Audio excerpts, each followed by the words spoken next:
नमस्कार दोस्तों, ज्योतिष का सफर एक नया एपिसोड लेकर आपके सामने उपस्थित हुआ है। आप सभी भाई बहनों को नरेश गांधी का सादर प्रणाम। यह हमारा 442वां एपिसोड है जिसका नाम है स्थिर कारक का महत्व। दोस्तों, हमारी कुंडली में 12 राशियां, 12 स्थान और 9 ग्रह होते हैं। 9 में से 7 ग्रह राहु केतु को छोड़कर किसी न किसी स्थान के स्थिर कारक भी होते हैं। यह स्थिर कारक ग्रह सदा अदृश्य रूप से अपना काम करते हैं।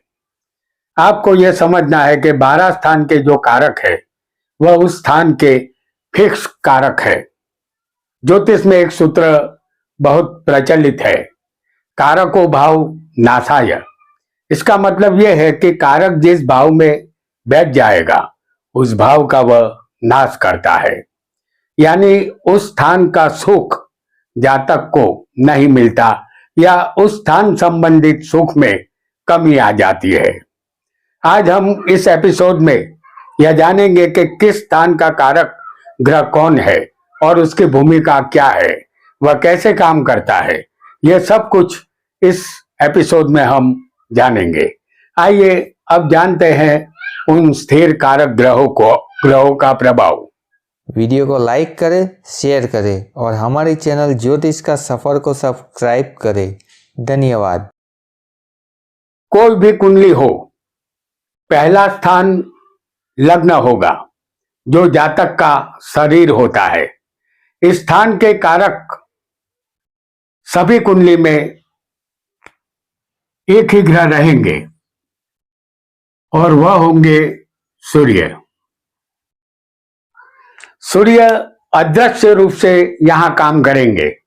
सूर्य आरोग्य देते हैं और आरोग्य की जरूरत हमारे शरीर को होती है। सूर्य कुंडली में केंद्र या त्रिकोण में स्वग्रही या उच्च का होगा तो आरोग्य अच्छा रहेगा। और यही सूर्य आपकी कुंडली में यदि जहां हमने यहां अभी दिखाया है लग्न में होगा तो आपके आरोग्य का नाश होगा, क्योंकि इस स्थान के कारक सूर्य है। तो जिस स्थान का जो कारक होगा वो कारक ग्रह उसी स्थान में नहीं होना चाहिए। अगर वो उसी स्थान में बैठ जाएगा तो उस स्थान का नाश होगा। कारको भाव नाशाय का सूत्र आपको यहां याद रखना होगा। आइए, कुंडली में दूसरा स्थान धन का होता है और कुटुंब का भी है, वाणी का भी है। इस स्थान के कारक गुरु है। गुरु ही धन, संतान और विद्या के देने वाले हैं।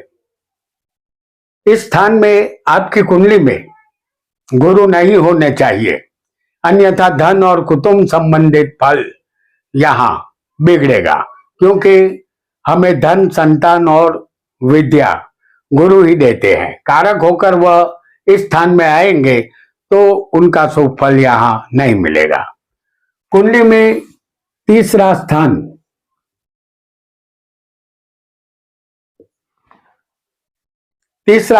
पराक्रम और मेहनत का है। इस स्थान के कारक मंगल है, क्योंकि मंगल के बिना हमारे बाहुओं में बल नहीं आता, हमारे अंदर हिम्मत और साहस करने की शक्ति नहीं आएगी। मंगल अदृश्य रूप से हमारे शरीर को ये केंद्रित करता है, ऐसा समझिए। और मंगल स्थान का कारक होने से मंगल हमारा छोटा भाई है।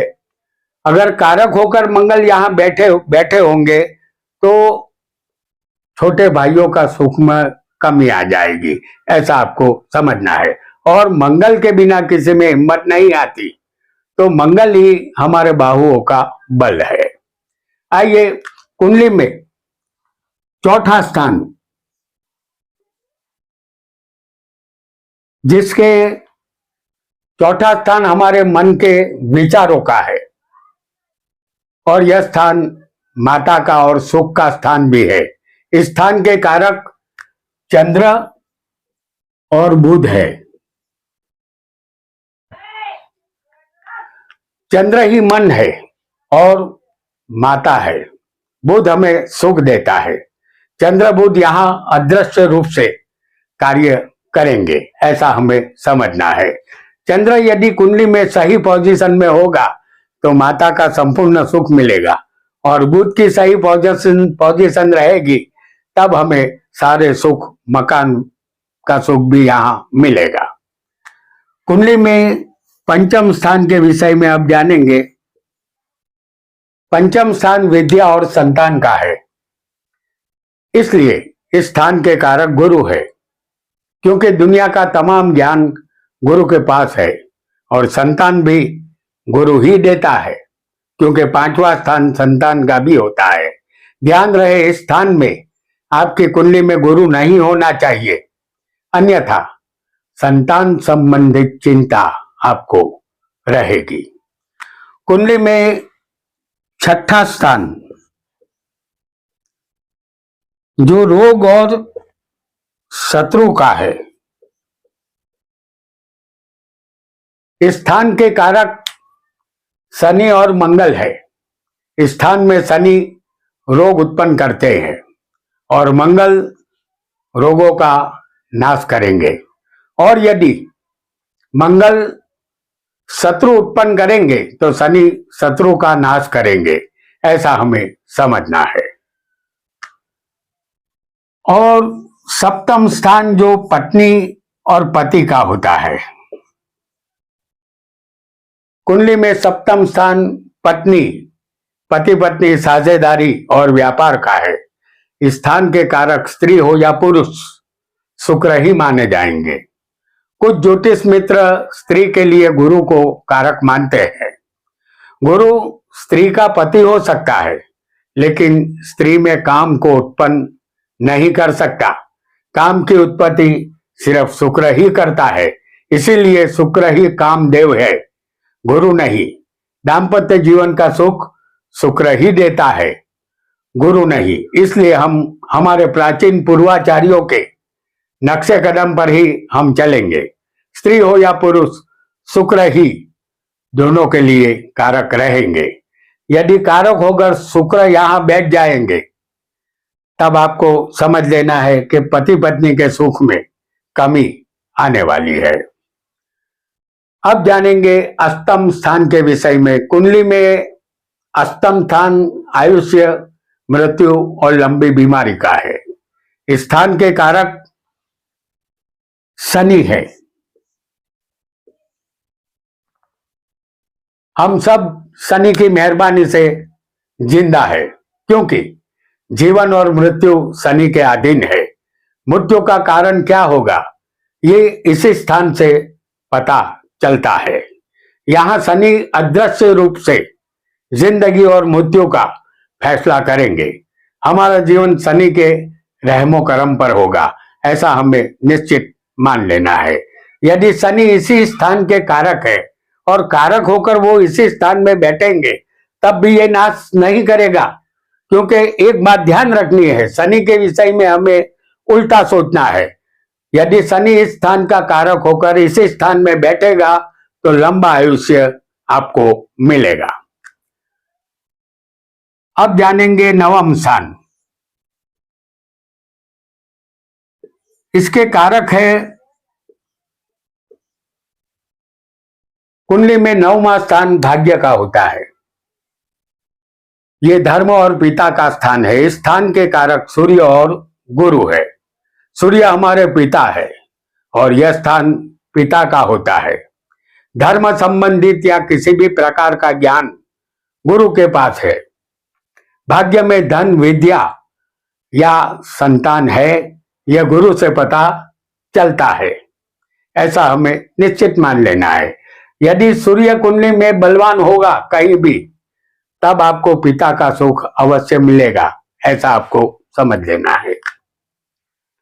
अब 10वां स्थान इसके कारक 4 ग्रह है, शनि, सूर्य, बुध और गुरु। कुंडली में 10वां स्थान कर्म का होता है, 10वां स्थान सत्ता का भी है। इस स्थान के 4 कारक है, शनि, सूर्य, बुध और गुरु। यहां शनि कर्म फल दाता है, कर्म बिगड़ने पर यह हमें दंड देते हैं। सूर्य सत्ता का कारक है, सूर्य बलवान होगा तो कोई पद हमें मिल सकता है या सरकारी नौकरी भी मिल सकती है।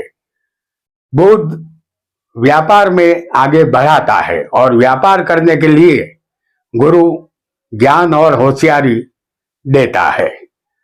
तो ये 4 ग्रह इस स्थान के 10वें स्थान के जो कर्म और सत्ता का है इसके कारक माने जाते हैं।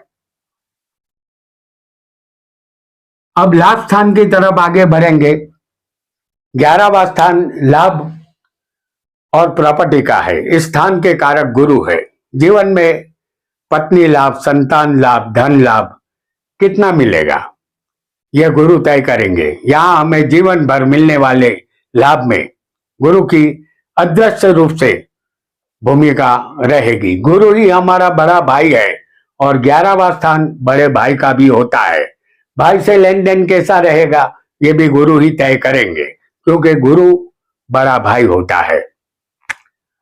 और अंतिम स्थान जो 12वां है मोक्ष का है और बंधन का भी है। कुंडली में 12वां स्थान व्यय, मोक्ष और बंधन का है। इस स्थान के कारक शनि है। शनि ही बंधन है, चाहे गर्भवास का बंधन हो या जेल की बंदी अवस्था हो। जिस तरह शरीर हमारा पहला स्थान है उसी तरह 12वें स्थान से एक दिन शरीर का विनाश भी हो जाता है। हमने अच्छे कर्म किए होंगे तो हमें मरने के बाद मोक्ष मिलेगा, अन्यथा अन्य योनियों में भटकना तय होगा। एक बात को आपको सदा ध्यान में रखनी है कि जिस स्थान का जो कारक है, जैसे हमने यहाँ सब कारकों को यहाँ बता दिया है, हर स्थान का कारक वह उसी स्थान में बैठा होगा। जैसे हमने दिखाया कि आरोग्य का स्थान पहला होता है और वहीं पर यदि सूर्य होगा तो आरोग्य नहीं मिलेगा, सूर्य कहीं अन्य होगा तो आरोग्य मिलेगा। तो जो कारक ग्रह जिस स्थान में बैठा होगा तो वो अपना शुभ फल नहीं दे पाएगा। जब भी किसी की कुंडली का फलादेश करे तो कारक ग्रह को सदा ध्यान में रखे, तभी हम सत्य के निकट पहुंच पाएंगे। आज इतना ही। आपका बहुत बहुत धन्यवाद।